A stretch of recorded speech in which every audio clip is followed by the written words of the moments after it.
It's time to sit back, relax, and listen to Conversations with Joan. Conversations with Joan will inspire, motivate, and empower you. Live your best life now. Listen, learn, think, and decide. And now, here's your host, Joan Herman. Welcome to Change Your Attitude, Change Your Life's Conversations with Joan. I'm Joan Herman. Thanks for tuning in. Conversations with Joan focuses on topics that are important to your life, from health and wellness to professional development to personal well-being. Change makers join me to share their insights, tips, and strategies so you can thrive and live your best life now. Thank you for taking time for yourself, and thank you for letting us be a part of your life. Now, let's start talking. The mind is miraculous. It never stops. It can take you to the highest highs and without warning, plummet you into darkness. According to today's guest, Art Dielhenn, the mind is so relentlessly compelling that man has tried to manage it, understand it, control it, ignore it, teach it, and fix it. Art joins us today to offer strategies to help us get out of our head. Art had a successful Hollywood career where he directed over 300 primetime episodes and 15 pilots, including Punky Brewster, Head of the Class, Silver Spoons, Webster, and Sister Sister. He transitioned to a career as a certified career coach and established Los Angeles Coaching in 2000. Art is the author of Get Out of Your Head, It's a Mess in There. Welcome, Art. Thank you so much for joining us. Joan, it's my pleasure. Thank you. So, Art, before we start talking about your book, Get Out of Your Head, which, by the way, I love the title of because it's so true. It really is a mess in there. I want to talk to you a little bit about your journey and your career. How did you get to be a Hollywood director? I was a child actor for a while and did school plays and all of that kind of stuff, and then majored in theater in college and realized pretty early on that I didn't have the guts to become a director. To become an actor. So I switched into mass comm and started working in public television as a stage manager and as a cameraman and then in the art department. And then when I got out of the service, I came back and worked in public television in Denver and then moved to San Francisco and then to LA. So I just started off young in the business and never left. You said something interesting. You phrased it that you didn't have the guts to be an actor. What did you mean by that? I think actors have to be very brave to reveal themselves in film or on stage, and I think it's a very brave thing to do, and it's not very remunerative for most of them. I was in a class at Wisconsin, a theater class. I think there were 500 people in the room. It was a huge lecture, and the teacher came in and said, "How many of you want to be actors?" And of course, just about everybody raised their hands, and he said, "Well, I want you to know that in Actors Equity and SAG, maybe 5% of the people make a living." And when I heard that, it was like, this doesn't sound very good as a prospective career. Mm-hmm. So I think it takes, and there's a huge amount of rejection involved in being an actor in anywhere, and especially in Los Angeles, which is also true of a lot of the other creative fields. It's a very tough racket. And that's why I asked you about that, Art, because you've written a book now about being such a mess inside of our heads, and you're talking about working, as you said, in a creative field that is wrought with rejection. And I can only imagine what that would do to someone's thoughts. That's a really good point. And what it did to my thoughts is unimaginable. Mm-hmm. It was 30 years of fear, pain, agony. It was very hard because I was very anxious all the time. And the work was very difficult. And the politics were difficult, and the egos and the personalities. And it turned out that I wasn't really temperamentally suited to being in those kinds of cauldrons. I loved the work. I loved working with actors. I loved the camera work and the technology. There was a whole lot of it that I really loved, which is why I lasted as long as I did. but my internal negative voice spent a lot of time beating me up. You aren't good enough. You'll never figure this out. You're too fat. You're too thin. You're too strong. You're too weak. You're not good with actors. You're great with actors.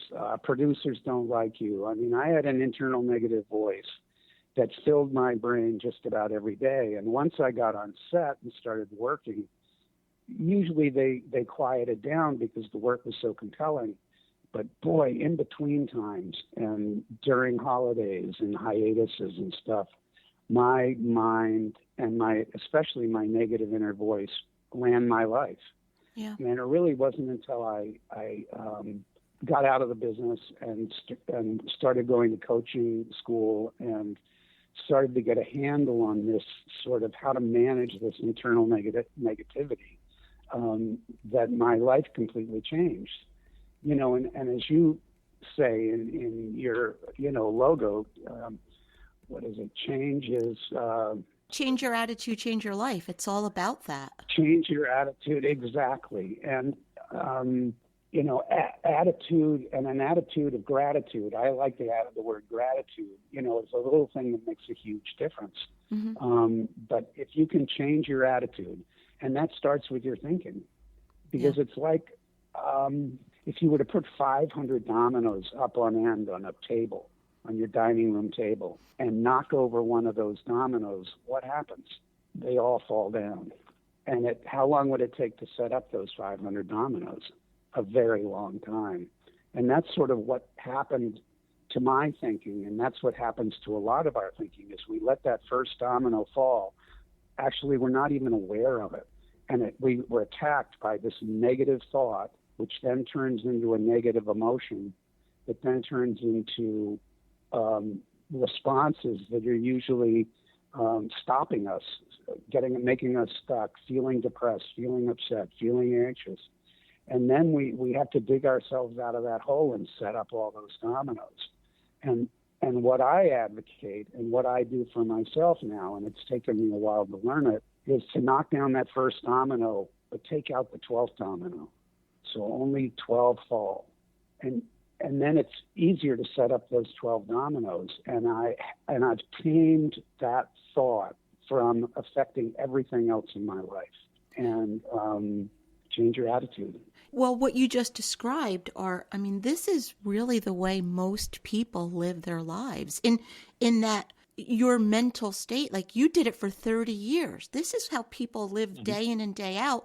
And then they wonder why they have the same behaviors and they feel the same emotions and they just can't get out of their own way. And people are actually getting physically sick now because of it. Absolutely.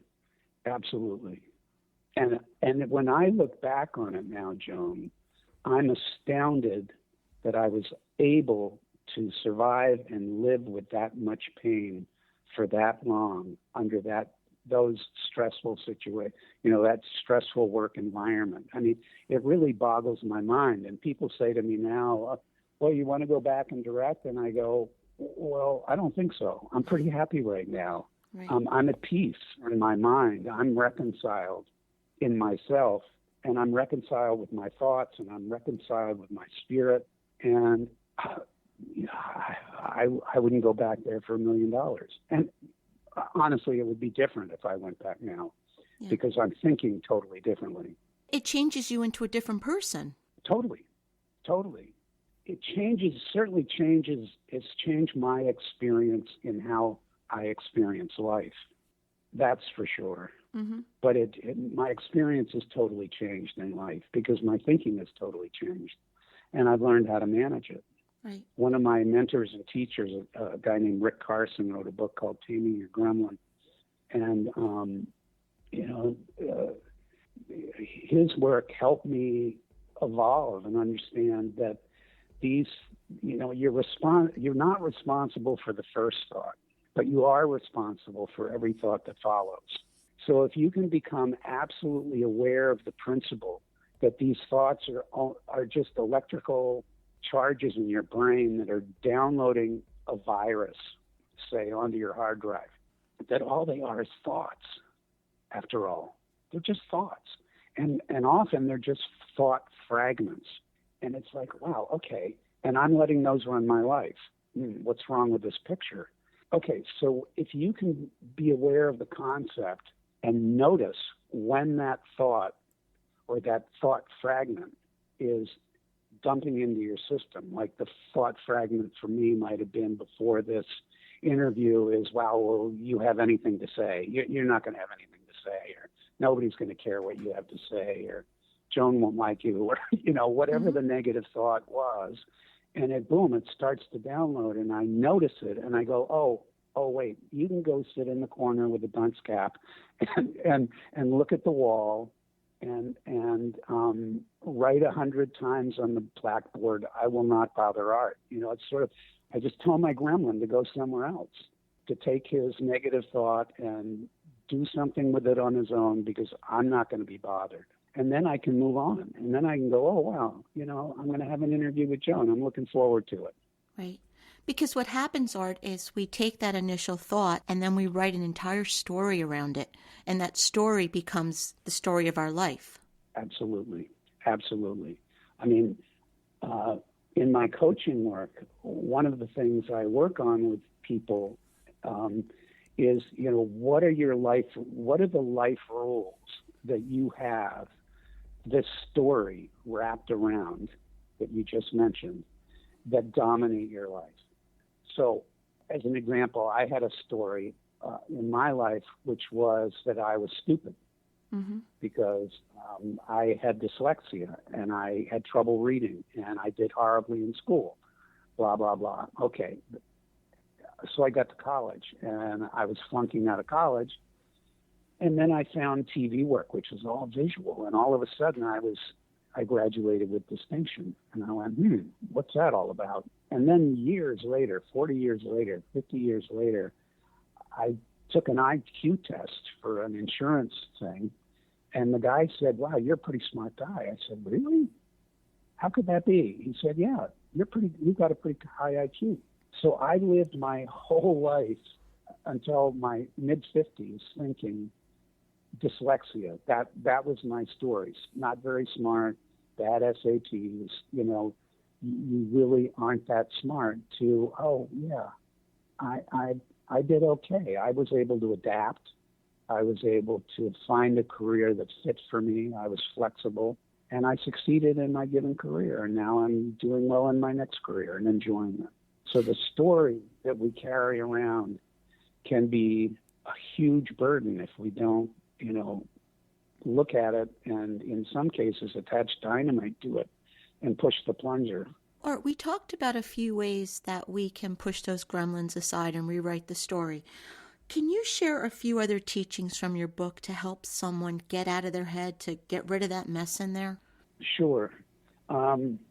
Here's one of them, one of the aphorisms that I use in the book. And aphorisms, folks aren't familiar with the word and are sort of guiding principles reduced to their essence. And this is one of my favorites. It's act now, procrastinate later.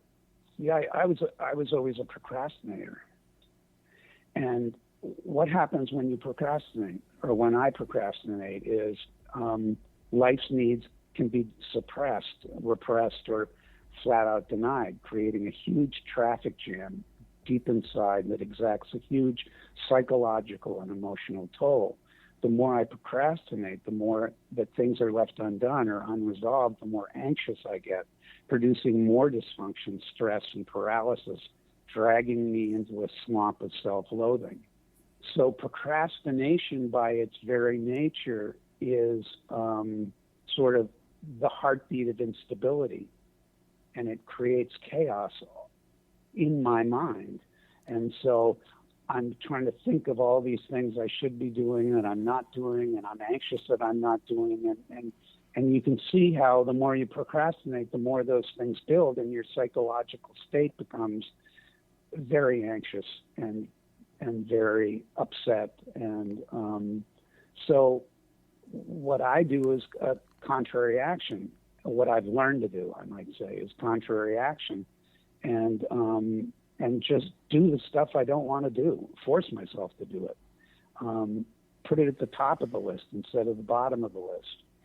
And the minute I do it, it's like I think to myself, well, this wasn't that hard.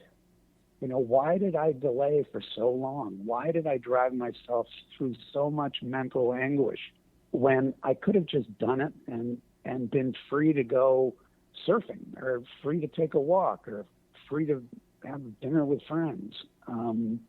That's just one example. Here's one by an aphorism by Pima Chodron. You are the sky, everything else is just the weather. I love this one because now I can see myself as the sky, the blue sky. And then as these thoughts come in that threaten to disrupt me, or as things happen out in the world that threaten to disturb me, I can just see them coming in now. I just watch them coming in. I go, oh, here comes the clouds. Oh, maybe there's even rain. Maybe there's even a thunderstorm. But it's on the move, and I watch it move from right to left or left to right and go by me, and then the sun breaks through again, through the clouds, and I go, oh, that's really pretty.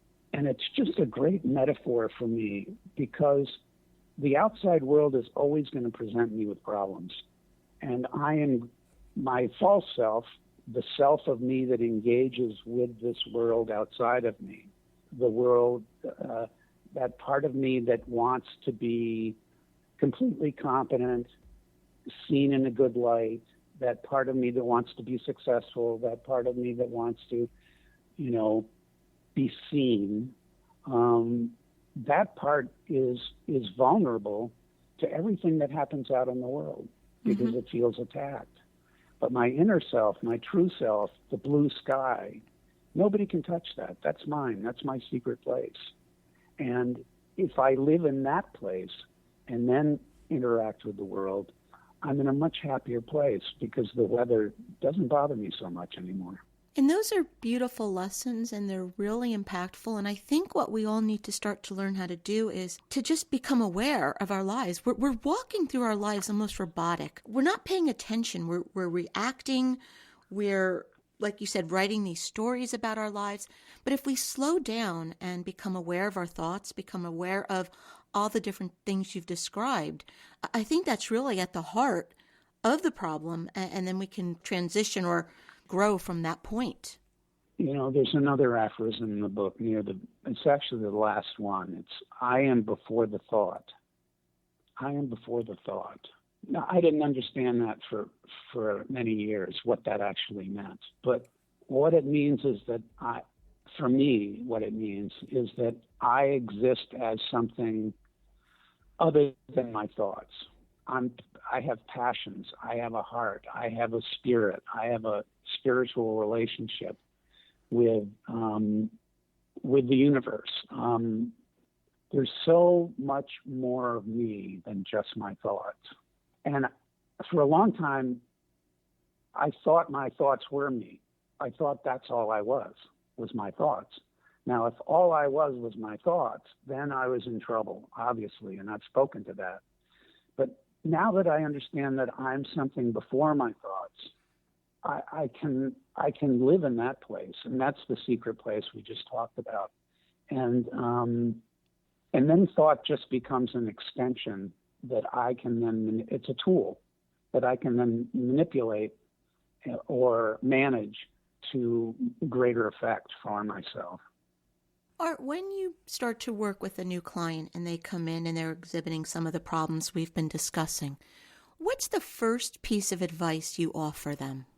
I don't give advice, Joan.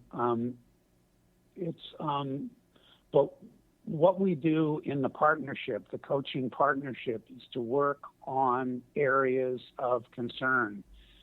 When clients come to me, I send them a discovery packet, and they fill that out. It's a way to really jumpstart the process.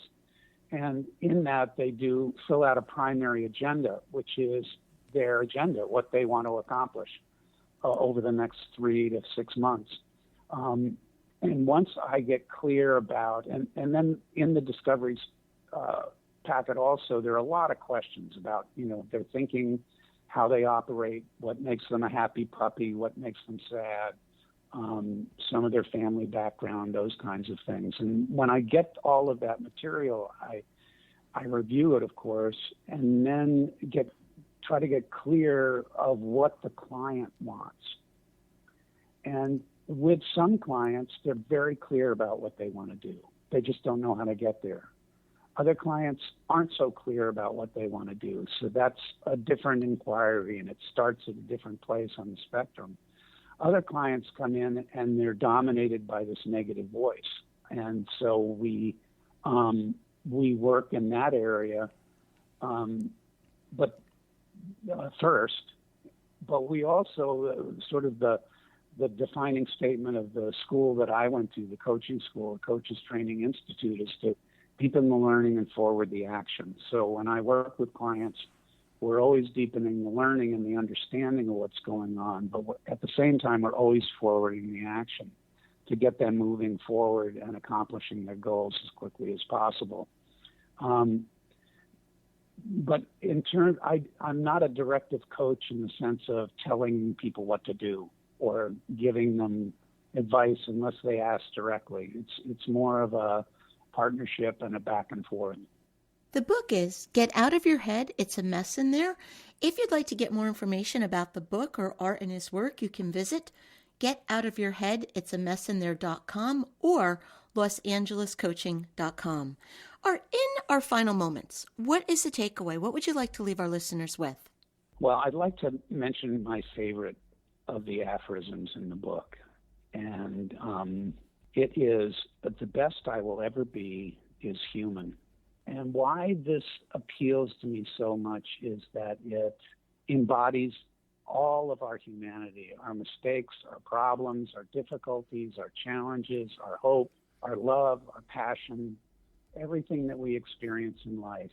And to be human is to err. To be human is to make mistakes. To be human is to not know. I mean, why did I live 30 years in the television industry in so much sort of mental anguish? I didn't know. I didn't know what the solution was. I mean, it seems to me one of the reasons I'm here is just to keep learning, right? And you learn what you learn when you need to learn it. And the best I'll ever be as human is just a lovely aphorism statement for me that lets us all just be who we are and sort of take pleasure in that instead of worrying about everything else. And I think that's a beautiful place to leave it. Art, thank you so much for joining us. I really enjoyed this conversation. My pleasure, Joan. Thank you so much. Thank you for joining us. I hope you found the show informative. At Change Your Attitude, Change Your Life, we believe that knowledge is power. Take what you've learned, apply it, and live your best life now. Remember that the information provided is the opinion of our guest and should never replace the advice of a professional who knows your personal situation. If you'd like more information, visit our website, cyacyl.com. That stands for Change Your Attitude, Change Your Life. While on our site, listen to past shows on demand, read the digital magazine, sign up for our mailing list, and be sure to follow the show on social media. Until next time, this is Joan Herman. Thanks for tuning in.